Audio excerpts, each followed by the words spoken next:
कहानी है, हनुमान जा रहे थे लंका सीता मैया की खबर लाने के लिए। बीच में उनको एक राक्षसनी मिली। उसने कहा मैं तुम्हें खाऊंगी, तुम यहाँ से जा नहीं सकते।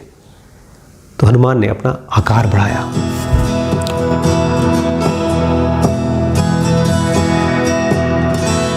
नमस्कार दोस्तों, स्वागत है आपका कृष्णाज माइंड गीता में। अभी कुछ दिन पहले हमारे यहाँ ऊपर सेंटर में एक लड़का काम करता था, शादीशुदा था, एक बच्चा था, अभी भी है, बच्चा है अभी भी, उसकी वाइफ भी है। लेकिन तकरीबन 6-7 महीने पहले मुझे पता चला कि उसका एक मोह, एक लस्टफुल एटीट्यूड डेवलप हो गया है एक दूसरी बच्ची के लिए जो हमारे यहाँ काम करती है। तो आज कृष्ण बात करने वाले हैं लस्ट के बारे में कि क्यों लस्ट को, काम वासना को अपना मालिक नहीं बनने देना चाहिए। क्यों ये फोर्स है जो हमारी ही बॉडी का एक पार्ट है, जिसको अगर हमने छोड़ दिया तो ये अपने आप ख़त्म नहीं होता है। खुजली की तरह है ये, जो खुजाने से ख़त्म नहीं होती है, इनफैक्ट बढ़ती है। लस्ट कोई और चीज़ दिखाती है। लस्ट क्या है? 35th श्लोक में it is advisable to act according to one's own nature and duties. Even if it is not done perfectly, it is still better than doing another's duty. Better to die while engaged in one's own duties rather than be engaged in another's path, which is downright dangerous for the soul. अभी भी duty की बात चल रही है और Krishna one of the rarest teachers रहे हैं पास्ट में। मेरे ख्याल से कृष्ण नहीं, जितने भी जेन्युइन टीचर्स होते हैं वो सब ये जान जाते हैं कि अपने आप को, हम लोगों को अपने स्वभाव के हिसाब से अपना कर्म डिस्कवर करना होता है, जिसको कि आम भाषा में आप लोग पैशन कहते हैं। कोई ऐसा काम जिसको करते करते मैं खुद को भूल जाऊं, कोई ऐसा काम जिसको करते करते मुझे कुछ पैसा मिले या ना मिले इसकी कोई फ़र्क नहीं पड़ता। कोई ऐसा काम जो मेरी आइडेंटिटी बन जाए, जिस काम के साथ जुड़ करके मैं बन जाऊं। ये स्ट्रगल है, लेकिन ये स्ट्रगल कहाँ से आती है? इसका सीक्रेट दिया है कृष्ण ने। कहते हैं act according to one's own nature and duties. आपको अपना नेचर देखना होगा। मैं नेचुरल डॉक्टर नहीं था। मेडिकल कॉलेज में मैंने इसलिए ज्वाइन किया क्योंकि मेरे पिताजी और माताजी चाहते थे मैं डॉक्टर बनूं। और वो भी पता है क्यों? क्योंकि 1989 में हमारा पूरा फैमिली इलाहाबाद से बॉम्बे शिफ्ट हो गया और उसी साल या उसके अगले साल हमारे मौसा जी के छोटे बेटे वो MBBS में उन्होंने एडमिशन ले लिया और तब मैं 8th में था। एक बड़ा हुआ है IAS, MBBS, ये ऐसी चीज़ें हैं जो आदमी, डॉक्टर तो बाद में बनेगा या IAS ऑफिसर बाद में बनेगा, उसके लिए मुंह में पानी आता है। तो ऐसा ही कुछ उस समय हमारे फैमिली में था। मैं 70-80% पाने वाला बच्चा, जब मैं बॉम्बे पहुंचा तो 8th में मेरे 90% आ गए और धीमे धीमे सबको ये लगने लगा कि मैं भी डॉक्टर बन सकता हूँ। तो हो गया एडमिशन, पढ़ लिया। लेकिन कभी मैंने अपने आप से पूछा नहीं था कि मेरा स्वभाव क्या है। अभी स्वभाव जानना बड़ा मुश्किल है क्योंकि हम सबको नेचर से डराया जाता है, हमको नेचुरल होने से मना किया जाता है। इनफैक्ट अगर आप कुछ पढ़ना चाहते हैं, कुछ सीखना चाहते हैं और उस सीखने को एंजॉय कर रहे हैं तो आपको काट दिया जाता है। नहीं, आपको नहीं लगता स्कूल्स कैसे चलते हैं? 40-40 मिनट्स के स्लॉट्स में। किसी बच्चे को मैथ्स अच्छी लग रही है, अगर उसको दिन भर पढ़ना है तो अलाउड नहीं है, उसको सारे सब्जेक्ट्स पढ़ने होंगे। ये एक घिसा पिटा और बहुत ही टॉर्चरस सिस्टम है एजुकेशन का। एक फ्यूचरिस्टिक एजुकेशन ऐसा होगा जहाँ पर बहुत यंग एज से एक बच्चे का स्वभाव जाना जाएगा और उस बच्चे को उसके नेचर के हिसाब से उसको कर्म, उसकी ड्यूटीज़ खोजने का मौका मिलेगा। अभी तो ड्यूटी ऐसी कोई चीज़ है जो तुम्हें करना ही करना है, तुम चाहे इसको बिल्कुल नापसंद करो फिर भी। और इसी के खिलाफ कृष्ण कह रहे हैं। मुझे लगता है कि यार कैसे लोग रहे होंगे कृष्ण के जाने के बाद कि उन्होंने उनकी बातचीत को लेकर के पूरी तरह से उसका मतलब ही उल्टा कर दिया। कृष्ण कह रहे हैं अगर तुम्हारा स्वभाव किसी काम को करने का नहीं है तो उसको मत करो। अर्जुन यहां बनना चाहता है साधु, तपस्वी, ज्ञानी। अगर ऐसा था तो लड़ाई क्यों किया? तो डीप डाउन वो थे फाइटर। कृष्ण ने तो केवल उनके अंदर की स्वभाव को, उनके अंदर के नेचर को बाहर निकाला। कृष्ण देख पा रहे थे ना कि ये सचमुच में इसको बिल्कुल आइडिया ही नहीं है, इसका इंटरेस्ट ही नहीं है ब्रह्म ज्ञान में या ट्रूथ में या गॉड में, आत्मन में। ये खाली बोल रहा है। और मुझे लगता है बोल करके अर्जुन फंस भी गए और उनका उद्धार भी हो गया। अगर उस समय ये नहीं बोलते कि मैं इससे अच्छा साधु बन जाऊं, ध्यान करना सीख लूं, तो शायद कृष्ण ने इस टॉपिक पर बात नहीं की होती। और उस दिन दिखाई दिया कृष्ण को कि ये कितना ज़्यादा कंफ्यूज्ड है। जैसे कोई बीमार होता है, उसको दवाई नहीं खाने का मन करता, उसको खाना खाने का मन नहीं करता, उसको वो गफलत में होता है। अर्जुन वैसी गफलत में था, बातें कर रहा था बहुत बड़ी बड़ी, लेकिन वो अपने स्वभाव को नहीं पहचान पा रहा था।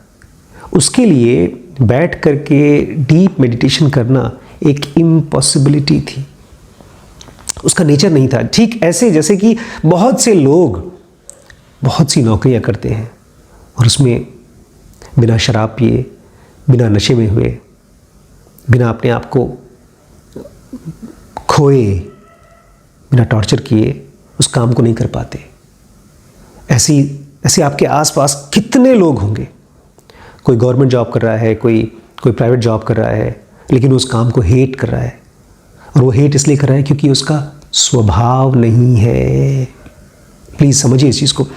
अगर मैं कहता हूँ एमपी से 10 साल भी अगर किसी इंसान को लग जाए, लेकिन वो अपने नेचर को पहचान सके और अपने नेचर से निकलने वाला काम, और ये काम क्या है हमारे लिए? काम मतलब कोई ऐसी चीज़ जिसको करके हमें कुछ पैसा मिलेगा और हमारा खर्चा चलेगा, हमारे बाल बच्चे पढ़ेंगे और हमारा जीवन यापन होगा। लेकिन कृष्ण के हिसाब से हमारी एक्टिविटी, हमारा काम हमको फ्री करने के लिए है। ये बहुत बड़ा डिफरेंस है। शुरू से ही कृष्ण कह रहे हैं अर्जुन, कर्म के फल के ऊपर ध्यान मत दो, कर्म को खोजो कि कौन सा कर्म करते करते तुम अपने आप को भूल सकते हो, तुम अपने सेल्फ को, अपने ईगो से फ्री हो सकते हो, तुम थॉट्स से थॉटलेस स्टेट में जा सकते हो। लेकिन हमारे यहाँ ड्यूटी को तो फल के लिए ही डिसाइड किया गया है। एक बच्चा अगर डॉक्टर बनता है, इंजीनियर बनता है, आईएएस बनता है, जो भी बनता है, उसको इसलिए बनना चाहता है बिकॉज उसको एक पावर मिलेगी, उसको पैसे मिलेंगे वगैरह वगैरह वगैरह। लेकिन कोई भी, मुझे आज तक ऐसा एक भी इंसान नहीं मिला जो अपनी एक वीआईपी की कुर्सी पर बैठ करके, लाल बत्ती नीली बत्ती की कुर्सी पर बैठ करके ध्यान में मग्न हो सके, अपने आप को खो सके। अभी तक कोई ऐसा बंदा नहीं मिला। क्यों? क्योंकि हमारा स्वभाव फल के लिए नहीं बना है, फल बाय प्रोडक्ट की तरह मिलता है। आप गाना गाते गाते गाते गाते इतना अच्छा गाते हैं कि बस आपको गाना गाना अच्छा लगता है और उसी में आप अपने आप को खो देते हैं। लोग तालियां बजाते हैं, वो उनकी अपनी मर्जी है। आप तालियों के लिए नहीं गाना गाते हैं। कृष्ण कहते हैं it is better to die while engaged in one's own duty than be engaged in another person's path which is downright dangerous for the soul. कह रहे मरना, अपने स्वभाव के हिसाब से काम करने के लिए अगर मरना भी पड़े तो भी मर जाओ, बजाय किसी और का काम करने के लिए। इसको कृष्णमूर्ति ने बहुत अच्छे से कहा है। बोलते हैं अगर तुम्हें पेंटिंग अच्छी लगती है और तुम्हें उसके लिए पेट काट काट के भी पेंटिंग करनी पड़े तो वो भी करो, बिकॉज वो तुम्हारे अंदर का भगवान बाहर निकालेगा। ऐसा नहीं होगा कि तुम पेंटिंग कर रहे हो और उसके बाद तुम इंतजार कर रहे हो कि मेरी पेंटिंग बिकेगी नहीं बिकेगी। तुम्हारा काम, बट ये चीज़ इतनी मुश्किल है, इसलिए कृष्ण को जोर देना पड़ रहा है कि अर्जुन, अगर तुम्हें अपने काम को करते करते मरना भी पड़े तो भी कोई दिक्कत नहीं, बिकॉज ज़्यादातर लोग उस समय भी और आज भी अपने स्वभाव के हिसाब से अपना काम नहीं खोज पाए हैं। कहीं ना कहीं स्वभाव को एक बहुत ही घिनौने तरीके से एक्सप्रेस किया गया है। हमारा नेचर खतरनाक है, उसमें कोई दो राय नहीं है। अर्जुन पहले पूछते हैं What is that makes one act sinfully and improperly against his will as if by an overpowering force? बहुत इंपॉर्टेंट क्वेश्चन है। इस तरह के क्वेश्चन हमारे अंदर में, आपके अंदर में नहीं आते हैं। कभी आया आपके अंदर में पाप करने का ख्याल, गलत करने का ख्याल? और ज़नोगा इसको बड़े अच्छे से बोलती है। IESM, जब चारों सेंटर्स को हम लोग डिटेल में पढ़ते हैं ज़नोगा में, तो उसमें E सेंटर ऐसा सेंटर है या S सेंटर ऐसा सेंटर है, दोनों सेंटर्स, कि हम बहुत सी ऐसी चीज़ों को कर गुजरते हैं जो नहीं करना चाहते और बाद में पछताते हैं। तो वही अर्जुन पूछ रहे हैं, कौन सी चीज़ है जो हमको, एक इंसान को पाप करने पर मजबूर कर देती है अगेंस्ट हिज विल, वो नहीं करना चाहता फिर भी, जैसे कि कोई और फोर्स उसके ऊपर मालिक बन गई है। हमको इस तरह के सवाल बताएं क्यों नहीं आते? क्योंकि हम एक्सप्लेनेशंस खोज लेते हैं। हम कहते हैं भाई किसी आदमी ने मुझे गुस्सा दिला दिया होगा, किसी ने फिल्म बना दी गंदी सी, उसको देखते हुए मेरे अंदर में वासना जग गई, या एक महंगी कार, या मेरा एक दोस्त बहुत पैसा कमा रहा है तो मेरे अंदर में जेलसी आई, तो फिर मैं क्या करूं? ये मेरी गलती थोड़ी है। हम इस सवाल को अपने ऊपर डाल के नहीं पूछ पाते कि जिस समय मैं अकेले घर पे हूं उस समय क्यों मुझे ध्यान, क्यों मुझे स्पिरिचुअलिटी को समझने का मन नहीं कर रहा है? क्यों मेरा दिमाग भटक रहा है उन चीज़ों में जो शायद पाप की तरफ ले जाएं? ये थोड़ा सा पॉइंट समझने की ज़रूरत है, क्योंकि हमारे लिए पाप का डेफिनेशन ब्लैक एंड वाइट की तरह है। कुछ चीज़ें तो पुण्य हैं और कुछ चीज़ें पाप हैं। खून करना, रेप करना, इस तरह की चीज़ें पाप हैं, और वहीं पर किसी को हेल्प करना या मेडिटेशन करना ये पुण्य है। लेकिन बीच का ग्रे जोन, ये हमारे लिए अलाउड जोन है कि इसमें जो भी करना है कर लो। इसको ज़नोगा बोलती है, we use our free wills in trifles without thinking. हम अपनी मर्जी को इस तरह से यूज़ करते हैं कि जो मर्जी आए सो कर लो। अपने दिमाग में कौन से थॉट्स चल रहे हैं हमको लगता है इसका कोई असर बना ही नहीं। हम क्या खाना खा रहे हैं, कब सो रहे हैं, हम शराब पी रहे हैं कि नहीं पी रहे हैं, इससे हमारी लाइफ में कोई फ़र्क पड़ता नहीं है। लेकिन ये इस सवाल से आएगा कि आखिर मेरे मन में चाहे छोटा सा चाहे बड़ा सा पाप का विचार आया, और अगर वो पाप मेरे अंदर से हो गया तो क्यों हुआ? अर्जुन पूछ रहे हैं। पता है इसका आंसर क्या है?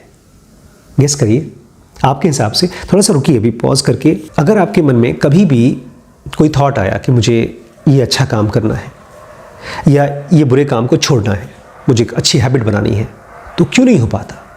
उसका वजह क्या है? पहले आप थोड़ा पॉज करके इसके आंसर को लिखिए, उसके बाद आगे बढ़िए। Sri Bhagwan said, "It is lust and lust alone which is the biggest enemy of the whole world. A product of mode of passion, it eventually transforms into anger." दो तीन बहुत घिसे पिटे वर्ड्स हैं जो घिसे पिटे तरीके से हम समझे हैं और जो घिसे पिटे तरीके से हम जीते हैं, और उम्मीद करते हैं कि वो घिसा पिटा शब्द या घिसा पिटा एक्टिविटी हमें छोड़ दे बिना सोचे समझे। एक तो नेचर का फोर्स है और दूसरी हमारी समझ है। या तो समझ या तो फोर्स, इन दोनों में से एक ही काम कर सकती है। तो सबसे पहला घिसा पिटा वर्ड है लस्ट। कृष्ण कहते हैं लस्ट और लस्ट, केवल लस्ट ही इस संसार का सबसे बड़ा दुश्मन है। दुश्मन है तो क्या करेंगे? ये पैशन की वजह से है। लस्ट आता है पैशन की वजह से, और ये अंततः क्रोध बन जाता है, गुस्सा बन जाता है। लस्ट, पैशन, एंगर, मोह, सेक्स, या कोई भी चीज़ जो हम एंजॉय कर सकते हैं और अपने आप को उसमें खो सकते हैं। शॉर्ट्स देखना हुआ मोबाइल फ़ोन में, ब्लू फिल्म देखना हुआ, मॉस्टरबेशन करना हुआ, फाइट करना हुआ, ये भी बहुत से लोगों का लस्ट है। फाइट करना, हराना और जीतना, अपने ईगो को फुलफिल करना, ये संसार का सबसे बड़ा दुश्मन है। लस्ट संसार का सबसे बड़ा दुश्मन है। संसार का दुश्मन कैसे हो सकता है? लस्ट हमसे कोई ऐसी चीज़ कराता है जिसकी वजह से हम इस संसार में जहाँ पर हम दुखी होते हैं, बाद में भूल जाते हैं, बट ज़्यादातर लाइफ हमारी दुख में जाती है।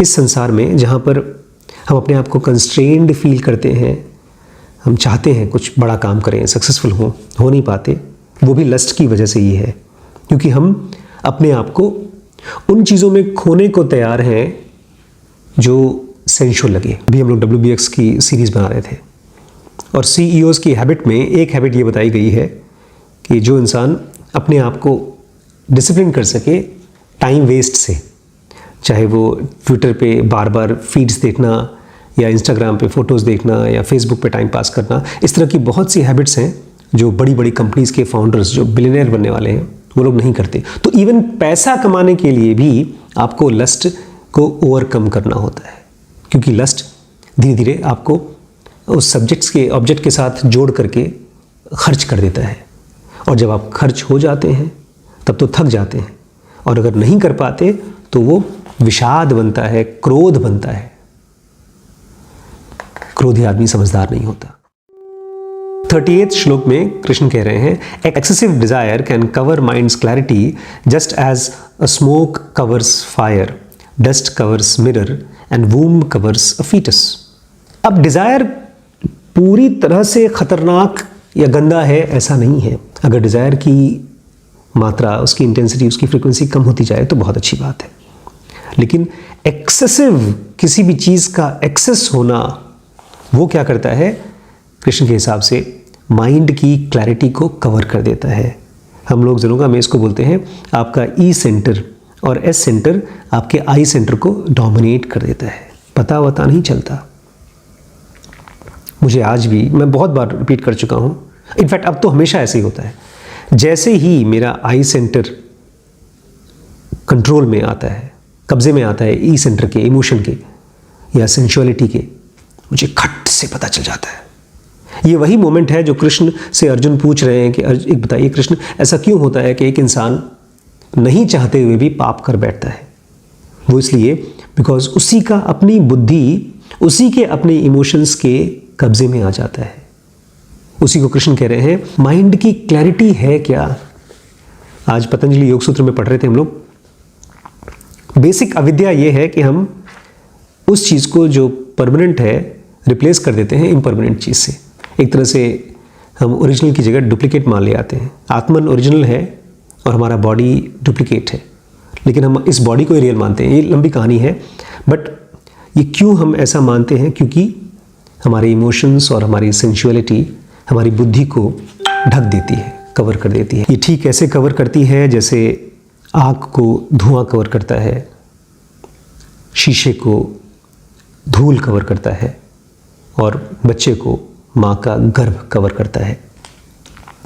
आग धुआं तो समझ में आता है, शीशा और धूल भी समझ में आता है, लेकिन ये बच्चे के चारों तरफ गर्भ का धूल कवरिंग, ये क्यों? कभी सोचिए अपने आप से। जन्म लेना तो अच्छी बात है, सेलिब्रेट करते हैं, लेकिन जैसे ही आप पैदा हुए आपको मरने का प्रोग्रामिंग चालू हो जाता है। और क्या यही है? आज भाई साहब एक पूछ रहे थे, उस क्वेश्चन को भी आंसर मैं इसी में डाल देता हूँ। भाई साहब ने पूछा है, क्वेश्चन ये है, सर अगर जगत सपना है और मैं स्वप्न में हूँ, स्वप्न में ही कर्म हो रहे हैं, मेमोरी बन रही है, फुल कंफ्यूजन है। ये सब ऋषि मुनियों का किया धरा है, दुनिया को बोलते हैं स्वप्न।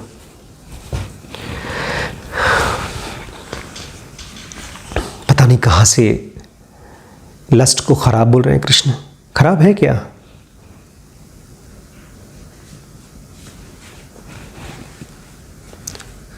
खैर आपको इसकी चिंता नहीं करनी है, क्योंकि आप तो लस्ट को एंजॉय कर रहे होंगे। ओशो ने भी खूब कहा है ना, जहां मन करे जिसके साथ सोना हो उसके साथ सो।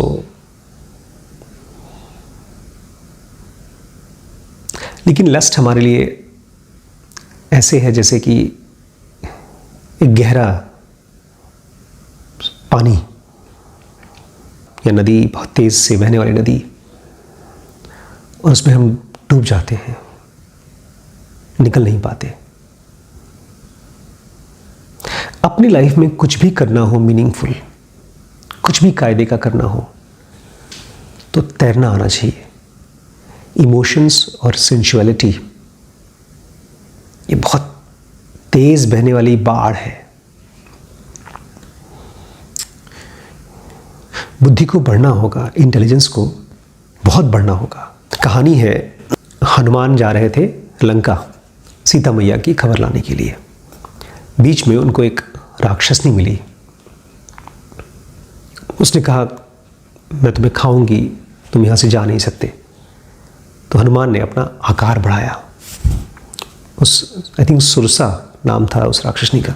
उसने अपना मुंह और बढ़ाया, हनुमान ने और बढ़ा। उसने कहा था जब तक मेरे मुंह से नहीं गुजर सकते तब तक तुम यहाँ से जा नहीं सकते। तो हनुमान अपनी आकार बढ़ाते रहे और फिर अचानक से छोटे होकर के उनके मुंह गए और बाहर निकल के आ गए। और फिर कहते हैं सुरसा बड़ी खुश हुई। उसने कहा तुम बड़े समझदार हो, जाओ मेरा आशीर्वाद तुम्हारे साथ है। लाइफ में प्रॉब्लम्स आती हैं हमें डिफाइन करने के लिए। लस्ट दुश्मन तो है, लेकिन दुश्मन क्यों है वो हमारे स्वभाव को उजागर करने के लिए और हमें उनके ऊपर उठ पाने के लिए। आखिर तैरेंगे तो पानी में ही तैरेंगे। ये माया जाल है जो एक अथाह गहरे समुद्र की तरह है। इसको तैर के जाना होगा, इसको डूब के पार नहीं कर सकते आप। और तैरने का जरिया क्या है? एक स्पिरिचुअल जर्नी, हर रोज की स्पिरिचुअल जर्नी। इसीलिए मैं आप लोगों को इनवाइट करता हूं ज़ेनोगा एडवांस के लिए। जो लोग यहां नहीं देख पाते उनके लिए मैं अलग से वीडियोस बनाता हूं यूट्यूब पे। बट हर रोज आपकी इस माया जाल की, सेंशुअल वर्ल्ड की, जहां पर हर एक प्रोडक्ट, हर एक इंसान आपको केवल यूज करना चाहता है, आपको डुबो करके आपके इमोशंस में। आपको अपने आप से पूछना होगा कि मैं इससे मुक्त कैसे हूं। ये कोई थियरी की बात नहीं है। आप कुछ करना चाहते हैं, अगर नहीं कर पा रहे हैं तो क्यों नहीं कर पा रहे हैं? एक अच्छी जिंदगी जीना चाहते हैं तो क्यों नहीं जी पा रहे हैं? जैसे अर्जुन ने पूछा कि आखिर एक सीधा साधा आदमी पाप क्यों कर देता है। मैं उल्टा बोलता हूं आपसे, एक सीधा साधा आदमी अपनी जिंदगी में कुछ अच्छा क्यों नहीं कर पाता है? अपने साथ अच्छा क्यों नहीं कर पाता? पाप तो ठीक है, बात की बात है, छोटी छोटी अच्छी चीजें क्यों नहीं कर पाता? ये सवाल आपको पूछना होगा। लस्ट अदरवाइज तो ठीक है, क्या बुराई है? मेन दिक्कत तो ये है जब आप उड़ना चाहते हैं, बढ़ना चाहते हैं, कुछ अचीव करना चाहते हैं, और अल्टीमेट अचीवमेंट है फ्रीडम, मुक्ति। जब आप इस बॉडी से बियॉन्ड जाना चाहते हैं, आपको लगता है कि नहीं यार, इस बॉडी के बियॉन्ड भी कोई चीज़ है, कोई चीज़ तो है जिसको कृष्ण लोग आत्मन कहते हैं। बुद्ध को कुछ तो मिला है, रमण बॉडी नहीं थे। अगर ऐसा था तो उसको कैसे जान सकते हैं? ये सवाल आपका जब अपना आता है खुद का, तब जाकर के लस्ट आपके लिए एक युद्ध हो जाता है, एक कुरुक्षेत्र होता है, जहां पर आप लस्ट के साथ फाइट करते हैं और साथ ही साथ स्ट्रैटेजाइज करते हैं। फिर धीमे धीमे आपका लस्ट आपका दोस्त बन जाता है आपकी स्पिरिचुअल जर्नी में। आपके ई सेंटर, आई सेंटर और एस सेंटर तीनों साथ में मिलकर के आगे चलते हैं। ये चीज़ अभी गीता में कवर नहीं किया गया है, आगे पढ़ेंगे हम लोग। ठीक है, नमस्कार। हमारे ऐप का नाम है डीप स्पेस नॉलेज। उसमें ढेर सारे अलग अलग कोर्सेज हमने डाल रखे हैं। छोटे छोटे कोर्सेज हैं और बड़े बड़े कोर्सेज हैं। मैंने प्राइस टैग रखा है, लेकिन आप अपने बजट के हिसाब से जो कोर्स ज्वाइन करना चाहते हैं, जब स्टार्ट करना चाहते हैं, कर सकते हैं। ये व्हाट्सएप का नंबर है, इस पर कॉन्टैक्ट करके मालूम कर लीजिए। ज़ेनोवेले बनाने के लिए आपको ही सपोर्ट करना होगा, तो सपोर्ट करिए ज़ेनोवेले को। और WBX का सीरीज़ बहुत ही मज़ेदार चल रही है। एकदम नई चीज़ें जो मैंने 2 साल पहले, 1 साल पहले पढ़ा था, उन सब से अलग। किस तरह से किलर प्रोडक्ट्स बनते हैं, किस तरह से ऐप्स बनते हैं, ये बिजनेसेस होते कैसे हैं, $multi-billion यूनिकॉर्न और पता नहीं क्या क्या चीज़ें, वो सब चीज़ें आजकल मैं पढ़ रहा हूँ बच्चों के साथ। तो आप उसको ज्वाइन कर सकते हैं। ठीक है, बाय।